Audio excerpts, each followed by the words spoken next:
Every photographer knows that feeling. You're in the field, the sun is hitting the perfect angle, a rare bird is about to take flight, or a professional athlete is mid-stride, and your gear just can't keep up. You hit the shutter, and you see it, the dreaded rolling shutter effect, the slight lag in focus, or the buffer that fills up right at the climax of the action.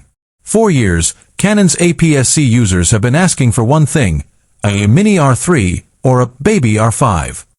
A camera that doesn't just promise performance but delivers it without compromise. As we move through 2026, the whispers in the industry have turned into a roar.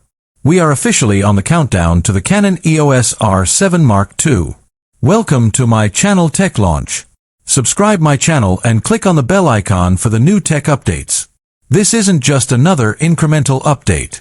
It is the moment Canon finally stops holding back on its crop sensor lineup. If you've been on the fence about upgrading your original R7, or if you've been tempted to jump ship to Sony or Fujifilm, you need to hear this. Because the R7 II is about to rewrite the rules of what an APS-C camera is allowed to do.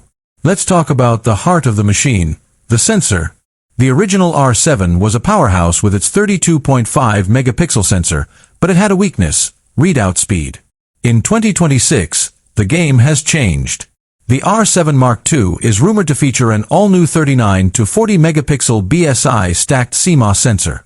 Why is the word stacked so important? Because it changes everything about how the camera sees the world. A stacked sensor allows for ultra-fast data readout, which means rolling shutter, that jello effect when panning fast, is effectively a thing of the past. Imagine shooting a golf swing or a bird's wings in mid-flap using the electronic shutter and getting perfectly straight lines every single time. But it's not just about resolution. It's about the digic accelerator. Borrowing technology from the professional R1 and R5 II, the R7 II is expected to house a secondary processor dedicated solely to autofocus and scene recognition. We're moving beyond just tracking eyes.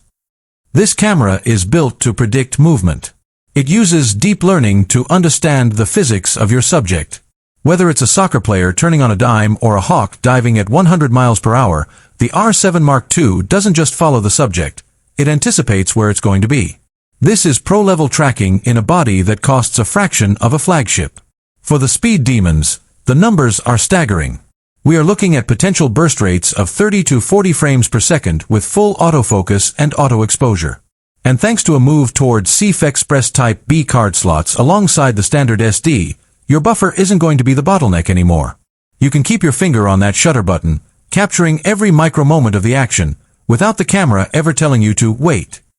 Now, let's talk to the videographers and YouTubers. The original R7 was a solid video tool, but it felt limited.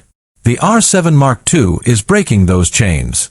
We are talking about 4K at 120 frames per second, uncropped.